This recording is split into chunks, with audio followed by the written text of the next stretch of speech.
前不久啊，乌克兰国防部发言人说，乌俄将在近期内在顿巴斯爆发激战。随后呢，媒体也纷纷报道顿巴斯大战甚至顿巴斯决战已经一触即发，但到目前为止呢，又似乎没有动静。这是什么情况？江先生作何观察？因为俄方毕竟还是在人数上和这个兵器上占有一定的这个优势，所以我想呢，可能乌方更多的呢，未来会采用一个固点据守，同时呢，外围呢采用这个小股多路，一种机动作战的方式呢，来不断的骚扰和这个袭击俄方的部队的侧后翼以及它的这个后勤补给。所以想象中的那样一种大的会战，恐怕并不会真的有。双方都会秉持自己的一个作战的基本的理念，以及发挥自己的长处，来开展这一次的新的第二阶段的这个战斗。现在俄乌的谈判呀，已经陷入了僵局。我觉得呢，这场决战呀，似乎已经不可避免。那么从现在的消息看呢，俄军的坦克、火炮、导弹，包括从基辅周边所撤出的部队呢，已经抵达哈尔科夫州的伊久姆以北的进攻集结地。应当说呢，下个阶段呢，俄罗斯的这个主要的目标呢，就是要歼灭在顿巴斯地区的乌克兰的主力。那么乌克兰方面呢，实际上也在为这场大战来做准备。预计俄乌双方呢，为这场大战将投入20到30万的总兵力。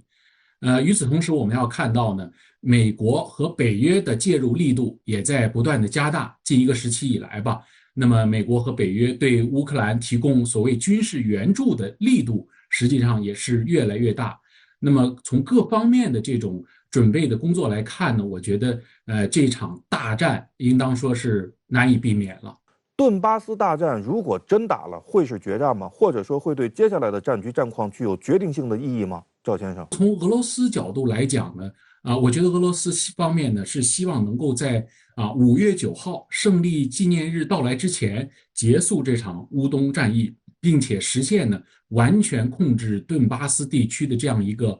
目标。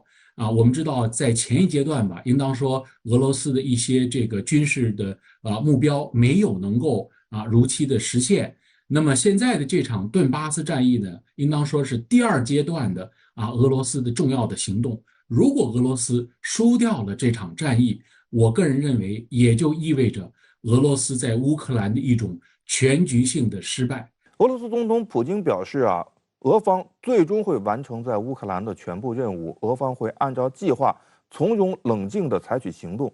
金女士怎么看这种说法？一切是都在俄罗斯的掌控当中吗？俄乌冲突的最后结局是否真如普京所说的那样毫无悬念呢？从目前来看呢，俄乌冲突的形势的确其实是很不明朗的。如果普京的战略目标是在这个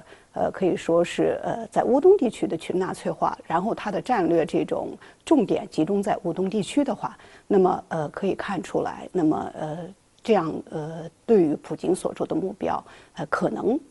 他可以说他能够完成，但是从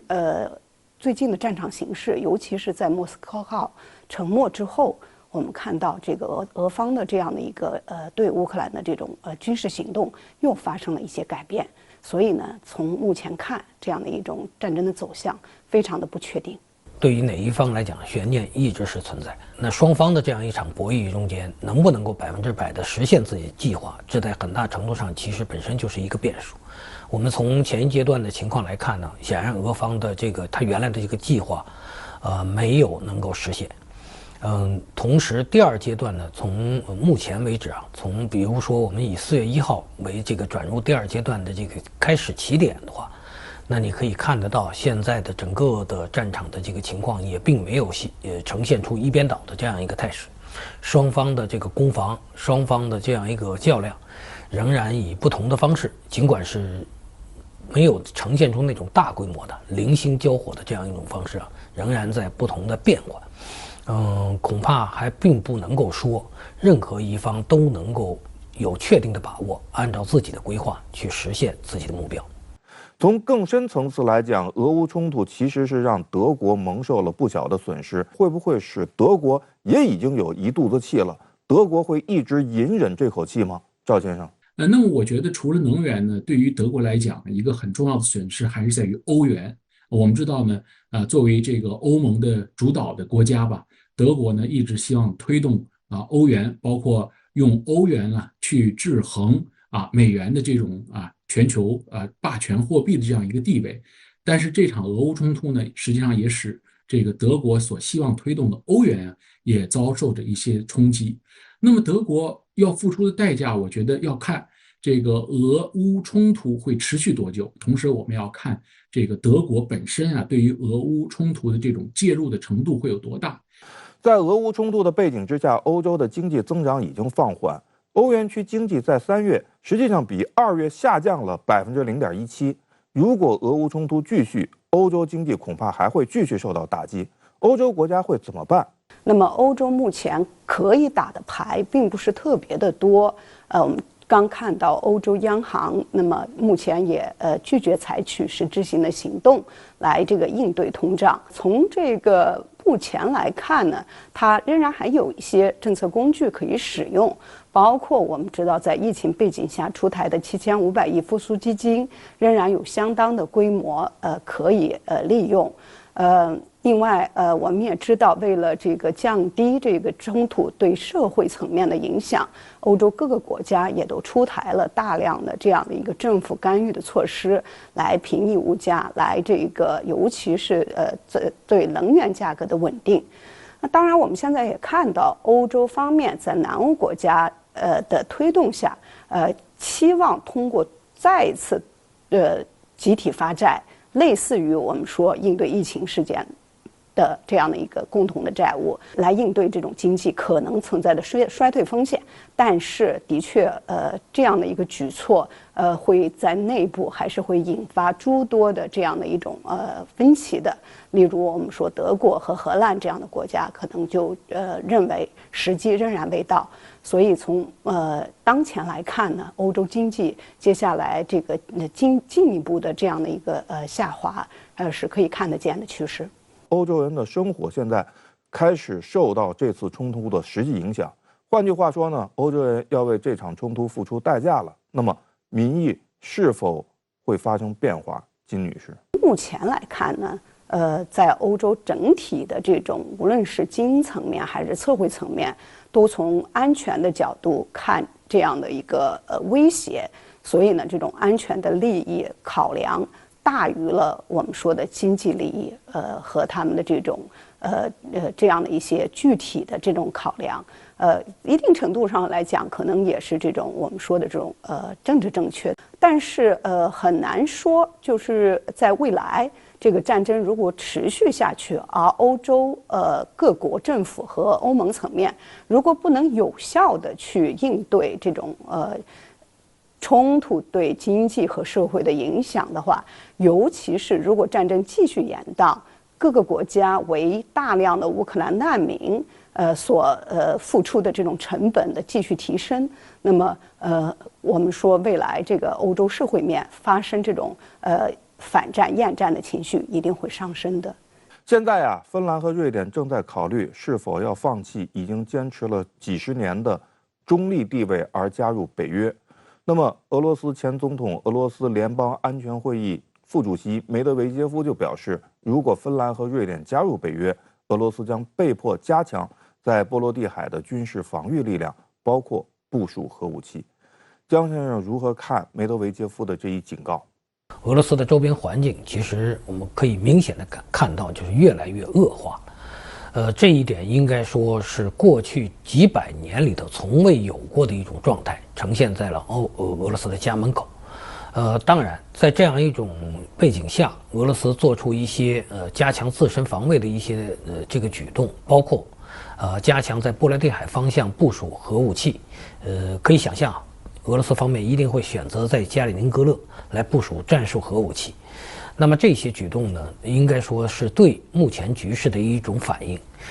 它在很大程度上应该说也会改变欧洲安全的一种新的一种局势，就是说北约的国家加大对俄罗斯的一个围堵，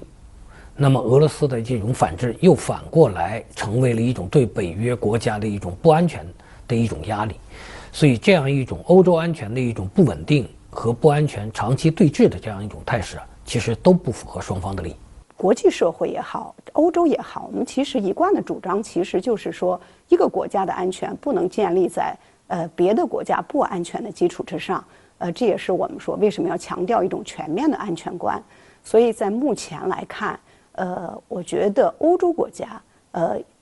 应该积极的推动北约在这个问题上要跳出我们常说的这种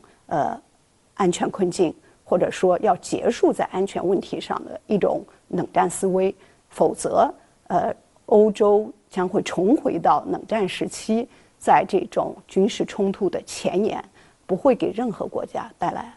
安全。如果美国高官要出现在乌克兰，会被俄罗斯视为一种挑衅吗？会更加激化局势吗？美国高官去基辅其实并不出人意料，我想呢，这样一种态势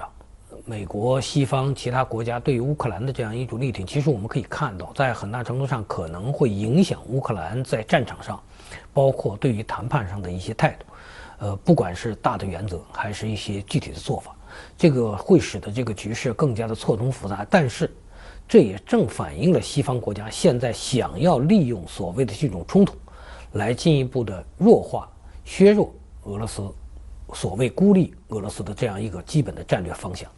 俄罗斯外交部已经就对乌克兰供应武器一事，向包括美国在内的所有国家发出照会。俄方照会警告称，美国和北约向乌克兰运送武器的行为是在加剧俄乌冲突，并可能带来不可预测的后果。俄方有没有可能采取断然措施，冒彻底破局的风险，来阻止美国和北约向乌克兰输送武器？江先生，俄方的这个态度，其实在开战以后很早的时候就表示过，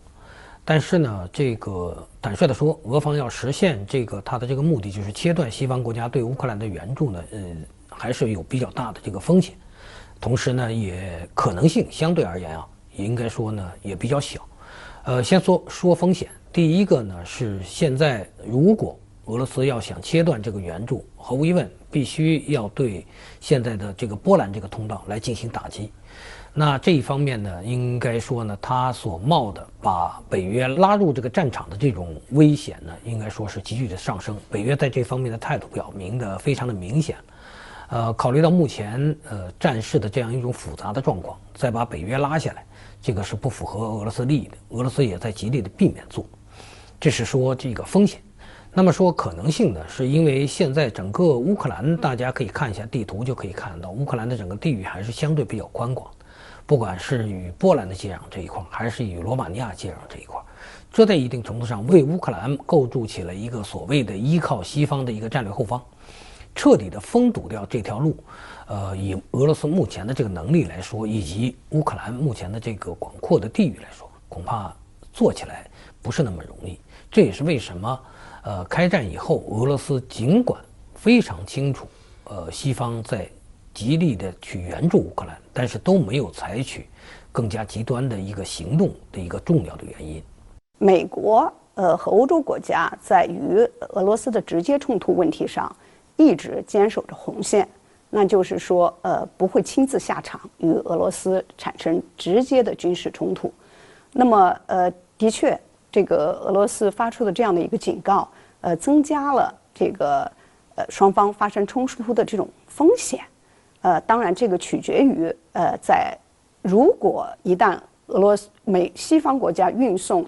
重型武器的这样的一个部队受到攻击的话，那么这个的确会可能引发擦枪走火。我们知道这种冲突的这种不可预料的前景，通常都是由于战略误判引发的。其实现在美国媒体也认识到了，美国和欧洲对俄罗斯的制裁有一个巨大的漏洞，那就是发展中国家。美国和欧洲国家对俄罗斯的制裁真的能够长期有效的维持吗？你像印度到今天还是拒绝点名批评俄罗斯当然，美国对印度的压力对印度这种施压呢，也在不断的增大。应当说呢，美国还会要继续的通过制裁这个方式加大对于俄罗斯这种压制和孤立。包括在 G20的这样的一个机制当中去孤立俄罗斯，我觉得这也会引起一些国家的不满，比如说像沙特等等。同时呢，美国官员现在还提出一个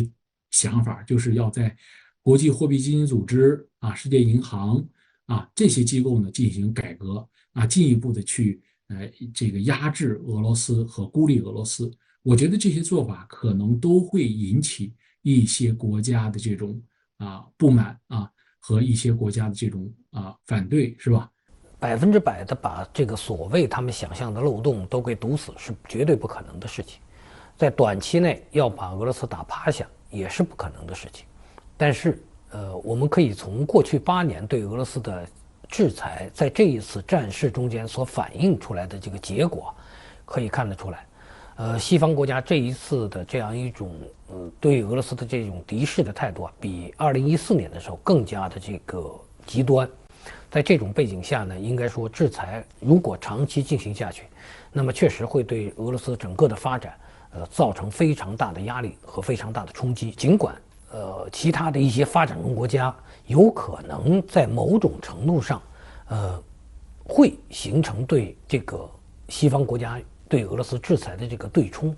但是这种对冲它的空间、它的亮度和它的这个力度恐怕还不足以完全的让俄罗斯摆脱西方对俄罗斯制裁的这个负面的影响。现在有一种说法，也就是美国要和俄罗斯打到最后一个乌克兰人。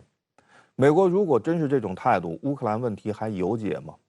牺牲乌克兰，消耗俄罗斯，美国坐收渔翁之利，顺便还能够加强对欧洲的控制，这个局面会长期化吗？双方都很清楚，这场战事拖下去对于双方来讲都不利，只是说相对而言，现在时间可能在西方认为在他手里，拖的时间可以稍微长一点，让俄罗斯付出的损失多一些。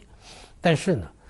最终解决问题还是要在谈判桌上，双方恐怕还是要最后考虑在战场上能够拿到多少，才能够争取在谈判桌上拿到多少。长期的一个战争进行下去，比如说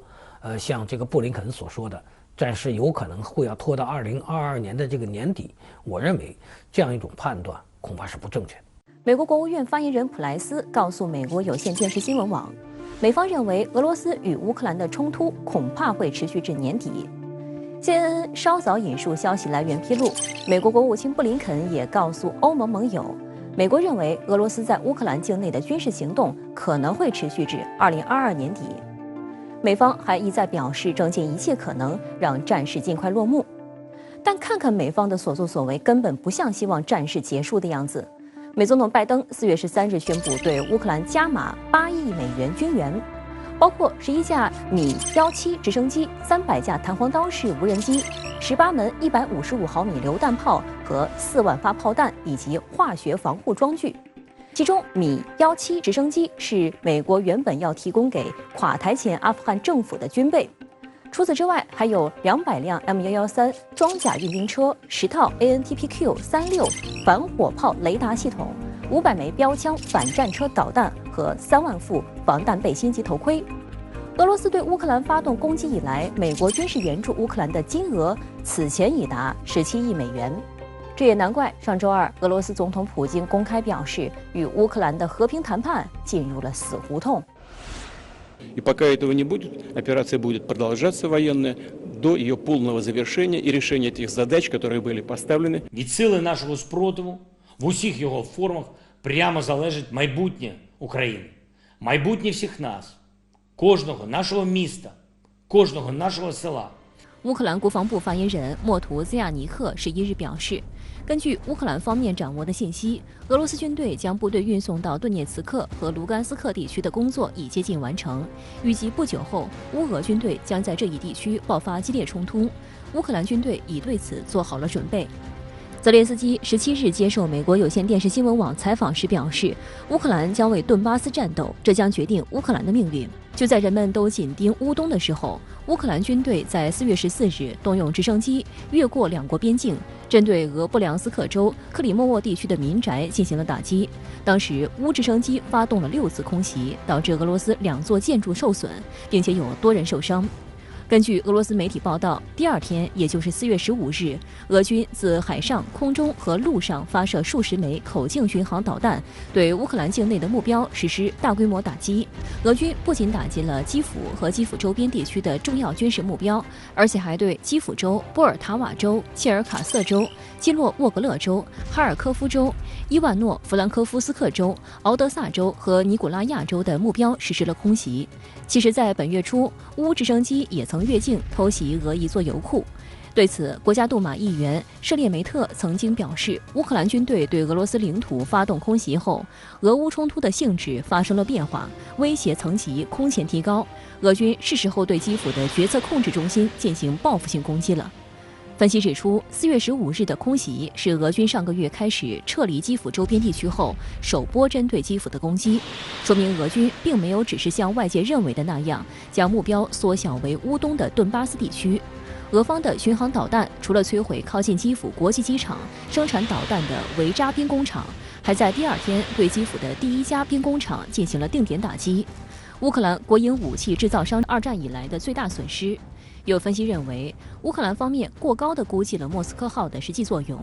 俄高等经济学院欧洲和国际综合研究中心主任瓦西里卡申表示，这艘巡洋舰未深度参与当前的对乌特别军事行动。早在特别军事行动前很久，关于莫斯科号就做出了退役后拆解的决定。因此，既然舰上人员全部得救，该舰带来的损失只是威望上的，实际对俄影响不大。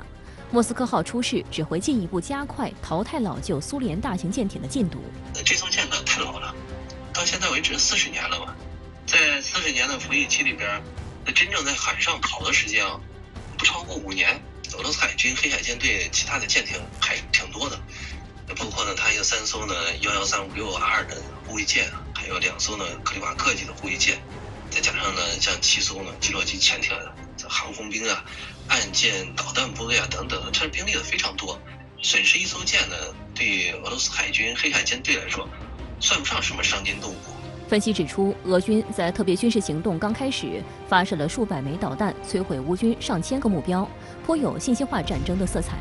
但俄军的中远程打击很快就停止了。等到俄军在进攻过程中损失较大，地面进攻和机场突袭付出较大代价，以及俄军采用2战的超低空凌空轰炸战术，损失多架苏34等军机之后，俄军又开始改变战术。中远距离导弹打击再次被祭出，俄军的匕首导弹出现在战场上，不仅摧毁了雇佣兵的训练基地，还消灭了乌军第79空降旅的营房。根据俄军近日战报，俄军用战斗机发射导弹的精确制导空袭战术，摧毁了乌军的武器储备库，使得乌军损失了大量的枪支和防空导弹。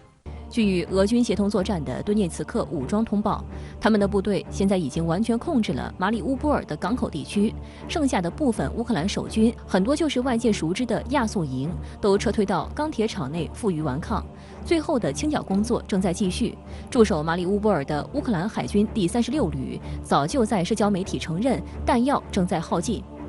俄罗斯国防部发言人科纳申科夫13日表示，在俄军进攻下，驻守在马里乌波尔市伊里奇冶金厂的1026名乌克兰军人放下武器投降，其中包括162名军官。这批乌克兰军人隶属于乌海军陆战队第36旅。值得注意的是，马里乌波尔港是乌克兰重要的战略港口，是乌钢铁、煤炭和农作物出口的枢纽。失去马里乌波尔港将对乌克兰经济造成重大打击，而拿下该港口意味着俄控制了乌克兰80%以上的黑海海岸线。因为这个港口呢被俄军控制以后，那么俄军也可以从海路去进行运输呢物资兵员嘛。那这样的话，它就可以有2条路了。一方面是从克里米亚经赫尔松、扎波罗热的陆路去进行运送，另外可以从海上，就是在亚速海用船呢去进行运送。那这样的话，那显然灵活性就大多了。这个对于俄军来说是实际的利益。此外，俄罗斯对乌克兰发动的特别军事行动，其中的一个诉求是去纳粹化。马里乌波尔是乌克兰极右亲纳粹法西斯主义的大本营，如今依然在该地钢铁厂与俄军拼死抵抗的当地武装力量亚速营。石红认为，俄军若成功拿下马里乌波尔，则意味着此次特别军事行动取得阶段性胜利。俄罗斯可以说是完全实现了去纳粹化的目标。因为呢，在马里乌波尔主要就是亚速营嘛，还有顿巴斯营啊等等这些俄方称的乌克兰民族主义分子，就是他说的那些新纳粹。那么如果我把这个地方呢完全拿下了，那等于呢把这些新纳粹势力也就消灭了。那么他出兵乌克兰的一大目的就实现。德乌外交羞辱所引发的风波还在持续发酵。在泽连斯基表示拒绝接见准备到访的德国联邦总统施泰因迈尔后，愤怒的德国民众在互联网上发起了一项运动，要求驱逐乌克兰驻德国大使。现在已经有超过16000名德国民众在这一份请愿书上签字。有民众呼吁德国应该停止向乌克兰提供经济援助和供应武器。现在欧洲的舆论呢也在揣测，是不是接下来呢会导致德国方面的政策呢出现一些变化，这样的话有可能呢会加剧欧洲内部的分裂和矛盾。俄乌冲突以来，德国逐步调整防务和外交政策，大幅增加军事支出，并向乌克兰提供了反坦克武器、地对空导弹等。但德国总理舒尔茨领导下的执政联盟不仅意见不一，还多有反复。例如，德国绿党籍副总理兼经济与气候保护部长哈贝克此前言之凿凿，称正在争取增加对乌克兰的武器供应，但短短2天后，哈贝克就倒戈了。据美国政治新闻网欧洲版消息，当地时间4月14日，哈贝克改变了支持向乌克兰运送步兵战车的立场，理由是德国内部在对乌克兰介入程度的问题上存在分歧，并担心西方会因此成为俄罗斯的攻击目标。4月15日，德国总理舒尔茨表示，德国愿意为军事援助拨款20亿欧元，用于购买新的军事设备，其中4亿欧元将提供给欧洲和平基金，并通过这一欧盟融资工具为乌克兰购买武器。与此同时，该笔援助中还将包括德国联邦国防军及第三国向乌克兰运送武器的费用。目前在欧洲乃至整个西方阵营内部应该说继续要支持乌克兰，尤其是提供更多这个更强火力的这样一些军事装备的支持是一个主流的方向。所以德国呢，应该说它也不能偏离这个方向。但是在具体提供什么样的规模提供什么样的武器，我觉得这方面呢，德国内部呢存在不少争论。不仅德国，法国也被乌克兰局势紧紧牵动。俄媒报道，俄方在乌克兰军队中发现了法国军团士兵。俄罗斯联邦侦察委员会发言人斯维特兰娜·佩特连科表示，俄方会将此作为乌克兰雇佣兵的刑事案件进行调查。法媒担忧，这或许说明法国早已被拖入泥沼之中。事实上，法国目前正处于极为关键的总统大选时期。现任总统马克龙与对手极右翼领导人勒庞难分胜负，如何应对俄乌冲突也成为了2位竞争者面临的重要考题。勒庞就俄乌冲突特意强调，一旦俄罗斯与乌克兰签署和平协议，自己将促成北约和俄罗斯之间达成战略和解。他将拒绝任何法国屈从于美国保护的行为。在接受媒体采访时，他还重申克里米亚属俄罗斯，并表态不后悔被乌克兰禁止入境。勒庞所说的要推动北约和俄罗斯和解，应该说现在看上去更像是一句政治口号。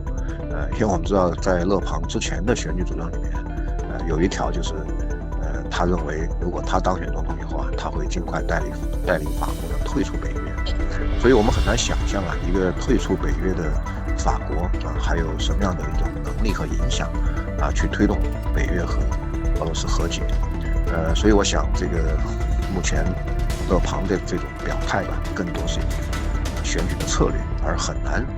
真正落实到他的政策中。在乌克兰问题上，法国现任总统马克龙似乎更倾向于把法国塑造成一个调停者。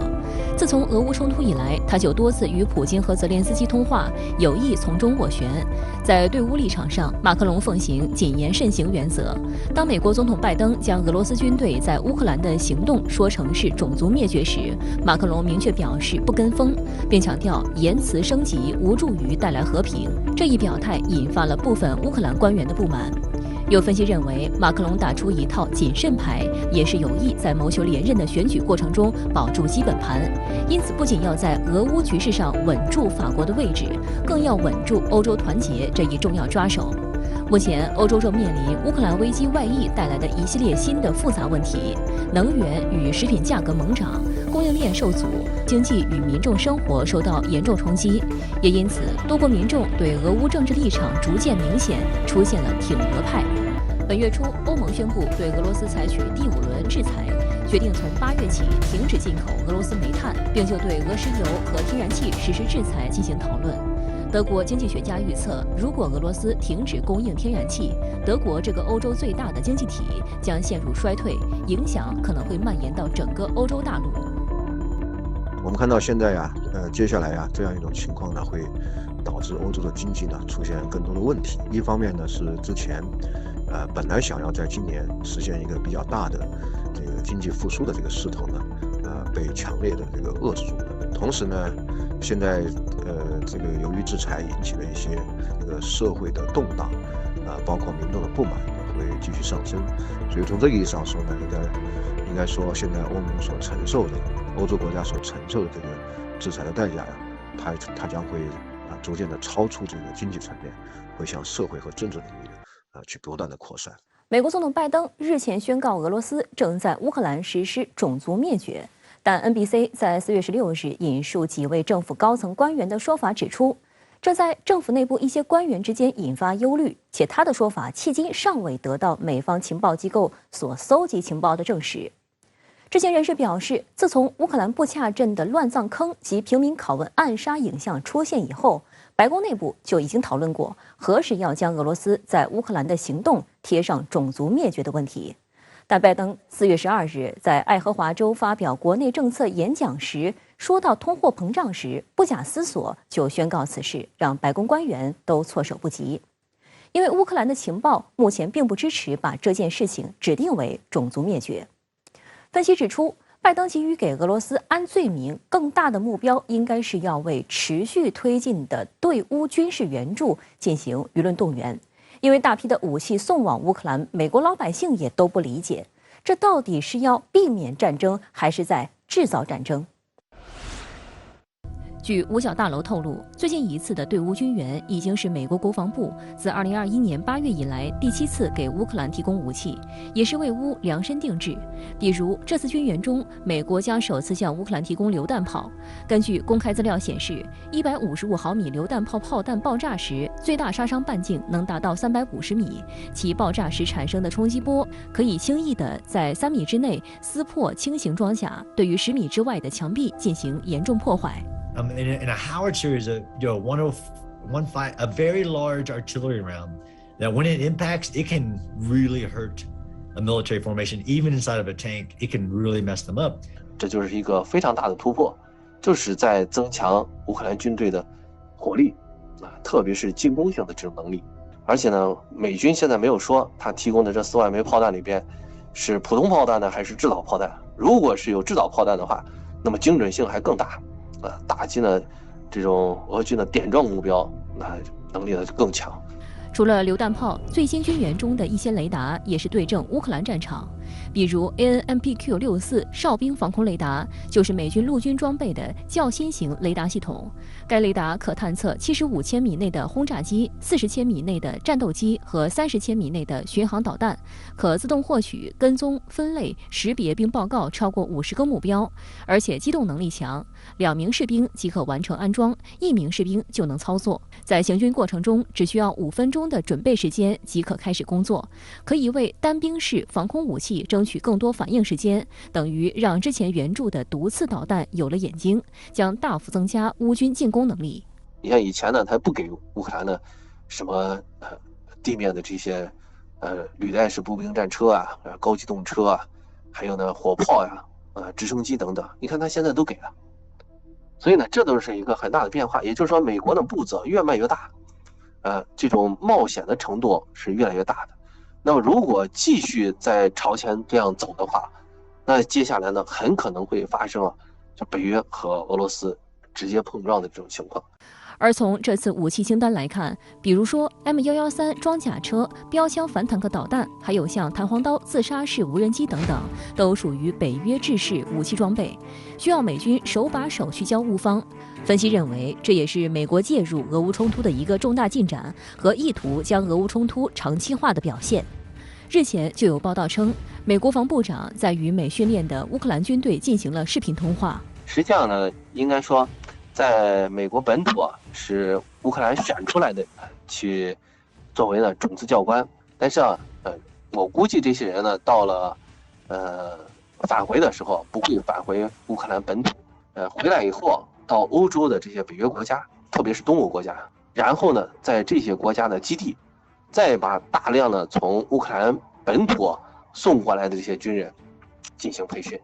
这个量才会大，才能够真正的发挥在美国本土受训的这些乌克兰种子教官的作用。其实从这儿你也可以看出来，是需要很长时间的。另外值得注意的是，之前俄罗斯就宣称，在乌克兰领土上运送武器的北约车辆将被视为合法军事打击目标。鉴于之前北约刚送乌克兰 S-300防空导弹就被俄罗斯精确打击炸成废铁的前车之鉴，如何将这些大家伙快速地运送进乌克兰前线，美国其实也颇费周折。根据公开报道显示，美国的军援首先空运至欧洲，储存到欧洲各地的美军基地中，然后通过空运、卡车或铁路运输抵达与乌接壤的邻近国家，之后转运至乌克兰境内。那接下来呢，就是无外乎呢就是这两条路一路走公路，一路走铁路。那么运到乌克兰西部乃至到中部都是没什么问题的，但是你要运到前线地方，应该说难度非常大。因为要到乌东的前线地区俄军的空中的火力，还有呢地面的炮兵火力它呢是封锁，应该说还是比较严的。北约也好，或者是乌克兰也好，它很可能是把军力和一些民用的车厢挂在一起，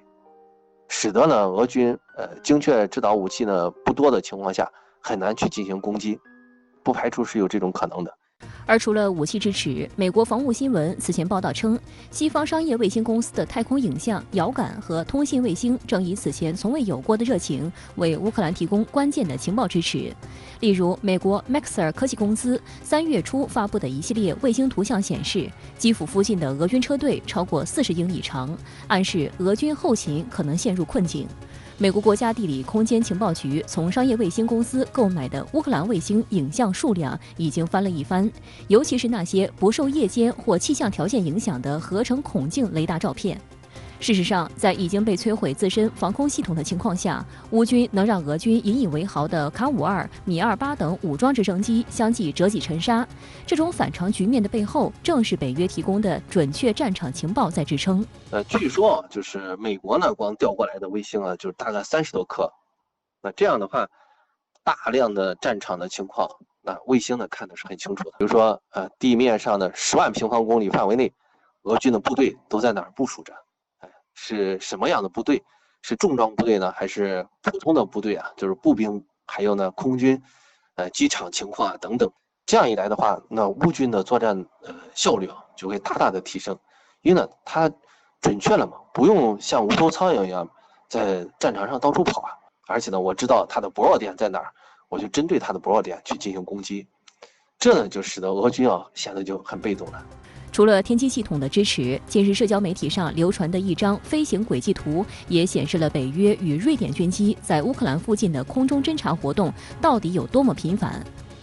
该图显示，4月1日至4月14日之间，多种侦察、情报和电子监视特种飞机沿着黑海、乌克兰和白俄罗斯边境的密集飞行，约半数都是美国军机。俄军缴获过一个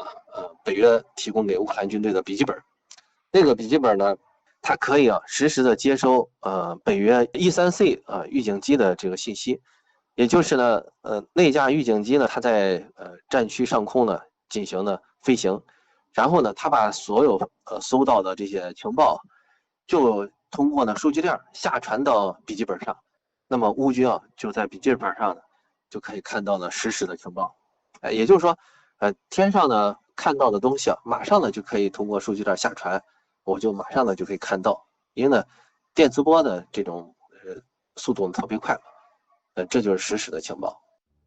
根据报道，乌克兰军队获得这些信息之后，会在乌克兰军队内部发布，比如基辅周边有几辆装甲车，俄军的飞机出现在哪一片空域等。乌克兰的特种作战分队就会根据情况接受任务，完成打击后拍摄照片上传，还能够获得对应的奖励。此外，几周前，拜登还曾向盟国表示，美国正寻求为乌克兰提供海防和反舰能力，这方面的努力正在积极推进。在最新的这次军援中，就包括无人海岸防御船。而据报道，在美被培训的乌军的一个重要内容就是进行海军训练。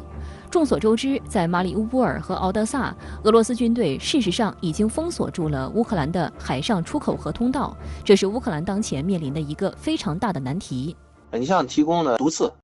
便携防空导弹，它主要是打俄罗斯的固定战机和直升机的。那现在呢，提供的这些反坦克导弹啊，还有呢像火炮啊等等，这些呢是消耗呢俄罗斯的地面力量的。那接下来就是海防的武器，那这样的话，我就全方位的消耗俄军的力量，你就陆海空我全部都给你消耗。美国呢，包括北约啊，给乌克兰的援助啊，就只有一个目的。就是让乌克兰持续给俄罗斯放血，不管是消耗俄军的有生力量也好，消耗他的装备也好，都是呢让俄罗斯不断的损失。你不断损失的话，你的力量就会受到削弱嘛。近日，拜登还公开宣称自己愿意亲自前往乌克兰，表示正决定是否派遣一名高级政府官员访问乌克兰。据知情人士透露，可能的人选就包括美国国防部长奥斯汀和国务卿布林肯。Will you send senior officials to Ukraine? We're making that decision now. Thank you. Who would you send? What was the reason? You ready to go? Yeah. 尽管拜登表态愿去基辅，但是目前并没有访问基辅的计划。4月17日，泽连斯基透过媒体再次向拜登喊话，称作为美国领导人，他应该来基辅看看。而美国是否应该无底线军援乌克兰，也在美国国内引发质疑。五角大楼官员透露，基辅每天都在消耗相当于需要1周时间输送的反坦克弹药。由于俄罗斯的空袭和战斗损失，基辅还缺少可用的飞机。在马里乌波尔和其他地区，弹药已经变得稀缺，这给西方国家带来了一个严峻的选择：是选择向乌克兰提供更多的物资，还是节约其有限的军事能力，用于自身的防御？当下，德国拒绝向乌克兰移交坦克，理由是没有可以结余出的装备。加拿大很快开始缺乏乌方迫切需要的火箭发射器和其他装备，而美国提供的标枪反坦克导弹已经占其总储存量的1/3。美国为了不使自己的军火库严重枯竭，已经不可能再提供更多了，而且可能需要几个月或几年的时间才能大幅提高产量。